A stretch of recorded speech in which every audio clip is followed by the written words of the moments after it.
Salam alaikum, Chicha à l'appareil et comme vous pouvez vous en rendre compte tout seul en fait, je suis un peu défoncé, je viens de me réveiller et tout ça.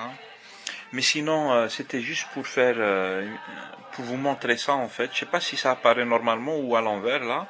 Ce sont des histoires de Djaha en fait. Et c'est un bouquin que m'a prêté une amie en fait. Elle a vu une fois sur mon blog que je parlais de Djaha. Elle me dit, ben moi j'ai déjà lu des trucs sur Djaha et tout. Et son histoire, elle est comme ci, elle est comme ça. Elle m'a passé le bouquin. Et c'est vrai qu'il y a beaucoup d'histoires qui sont très jolies. Qui sont très jolies et tout ça. Même si, comme ils disent en fait, Djaha c'est un personnage qui a traversé pratiquement toutes les cultures. Et partout, il a des noms différents en fait. Chez nous, on l'appelle Djaha, mais on l'appelle aussi Hujja, Nasruddin Hujja, dans d'autres cultures par exemple. Donc, mais c'est le même personnage en fait, toujours comme ils disent là. Connaissez-vous le fou qui était sage? Il se nomme Nasruddin Hujja et ses brèves histoires ont fait le tour du monde. Petits et grands, malins y découvriront, derrière le rire, des vérités simples et lumineuses comme le jour. Un recueil de plus de 60 histoires, tout en sagesse, à la lisière de l'absurde et de la raison. Donc, c'est des histoires. Moi, je me suis dit, à Ramadan Ja, je suis capable en fait de faire 30 lectures. Je sais pas si chaque soir une lecture et ça, moi, ça me fera plaisir. Et puis partager ça avec les gens qui n'ont pas le bouquin en fait. En fait, le bouquin, il s'appelle Sagesse et malice de Nasreddin, le fou qui était sage. C'est chez Albin Michel et ça a été fait par Djihad Derwish et David B. Les histoires, par exemple, j'ai le sommaire. Le sommaire, j'ai une liste comme ça d'histoires. Par exemple, le fils de Nasreddin ou Nasreddin médecin, c'est-à-dire Djahal médecin. Le manteau de Djaha, les marmites, la souris savante, la vie, la lumière, la menace, garder la porte, les 10 ânes, la chute de la djellaba, le vol de la djellaba. Pour lire un petit peu Agda, quelques histoires, elles sont courtes, c'est en français, parce qu'on peut les imaginer en kabyle, en kabyle en fait. Mais bon, là, c'est un livre en français, c'est bien qu'elle soit répertoriée. Je pense qu'il y en a beaucoup des livres comme ça en fait. Mais moi, c'est la première fois que j'en tiens un dans les mains.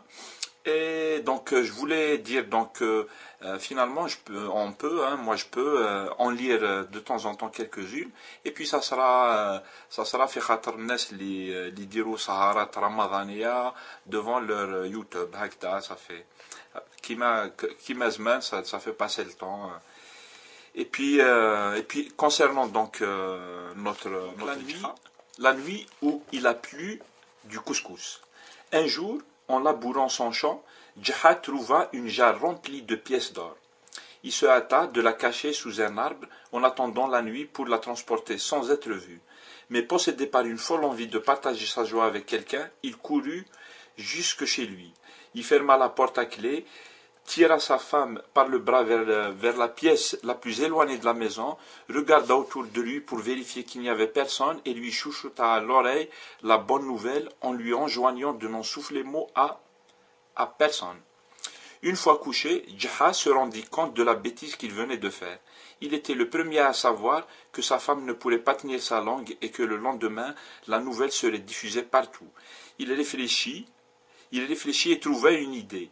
Pendant que sa femme dormait, Djaha alla chercher la jarre et la cacha dans un lieu sûr. Ensuite, il monta sur le toit, chargé de 2 seaux pleins de couscous.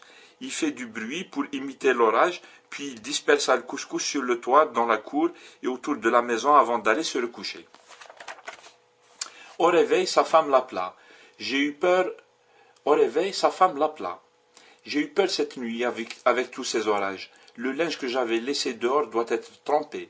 La femme sortit pour ramasser son linge, mais en arrivant dehors, elle poussa un cri de surprise. Viens voir, il a plu du couscous.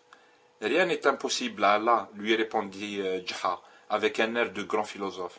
Comme Djaha l'avait prédit, sa femme ne put tenir sa langue. Dans la journée, elle annonça la nouvelle du trésor à tous les voisins en lui faisant promettre de ne surtout rien dire à personne. La nouvelle circula et finit par arriver aux oreilles du sultan qui convoqua Djha. Le jour de l'audience, le sultan lui dit: ne sais-tu pas que tout ce qui se trouve sous la terre appartient au sultan? Selon la loi, tu dois me remettre la jarre que tu as trouvée. Djha, de quelle jarre parles-tu? À vrai dire, je ne comprends rien à ce que tu m'annonces. Le roi: arrête de faire le malin, c'est ta femme qui a parlé à tout le monde. Djha: oh, mais tout le monde sait que ma pauvre femme est un peu simple d'esprit. Elle fait des rêves la nuit et elle les prend pour la réalité, etc. Le sultan fit venir la femme de Djha. Raconte-nous la vérité, lui dit le sultan. La vérité vraie est que mon mari a trouvé une jarre pleine de pièces d'or. Peux-tu nous dire quel jour c'était? C'est simple, je m'en souviens très bien, c'était le soir où il a plu du couscous. C'est bien, dit le sultan. Maintenant, Djha, tu peux rentrer avec ta femme et tu peux rentrer avec ta femme à la maison et qu'Allah te vienne en aide pour la supporter. Voilà, donc c'était une histoire de Djha et sa jarre d'or et la nuit où il a plu du couscous. Ça sera la première de la série. Je vais essayer d'en lire au fur et à mesure ces jours-là qui viennent. Ça me fera passer le temps. J'espère que ça plaira à certains. Et voilà, salam alaikum, Hashisha pour les amis de YouTube qui a lu un extrait de ce bouquin. Salam alaikum.